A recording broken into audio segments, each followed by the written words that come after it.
আজকের মিনি ব্লগটা স্টার্ট করলাম বিছানা গোছানো থেকে। আমার মেয়ে সারাদিন যে আমাকে কীভাবে বিরক্ত করে সেটা কিন্তু যাদের ছোট বাচ্চা রয়েছে তারা জানো যে সংসারের কাজ করাটা অতটা কঠিন ব্যাপার নয়, তবে যদি ছোট বাচ্চা থাকে সেই সংসারের কাজগুলো যে কতটা পরিমাণে কঠিন হয়ে যায় সেটা আর বলার মতো নয়। তো যাই হোক, এখানে সকালবেলা বিছানাটা গুছিয়ে হাজব্যান্ডের জন্য ব্রেকফাস্ট করিয়ে দিলাম। খেয়ে হাজব্যান্ডও বেরিয়ে গেছেন, মাও বেরিয়ে গেছেন। তারপর যা জামা কাপড় বেরিয়েছিল মেয়ে, হাজব্যান্ডের, তারপরে মা, সবগুলো আগে ভিজিয়ে দিলাম, দিয়ে ঘরটা ঝাড়ু দিয়ে যতক্ষণ পোঁচাপুচি করবো জামা কাপড়গুলো অনেকক্ষণ ভেজানো থাকবে।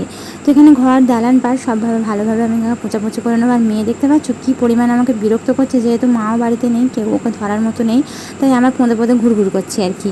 তো যাই হোক, জামা কাপড়গুলো দিয়ে ছাদে চলে গেলাম, জামা কাপড়গুলো মেলবো, সেই সাথে মুরগিদের খাবার দেবো, দুটো কাজ একসাথে করবো। তো ওকে কোলে করে নিয়ে এলাম যাতে বাড়িতে কেউ নেই। তো এখানে ভাত বসিয়ে দিলাম, সিম্পলি আলু ভাতটা আর ডাল করব।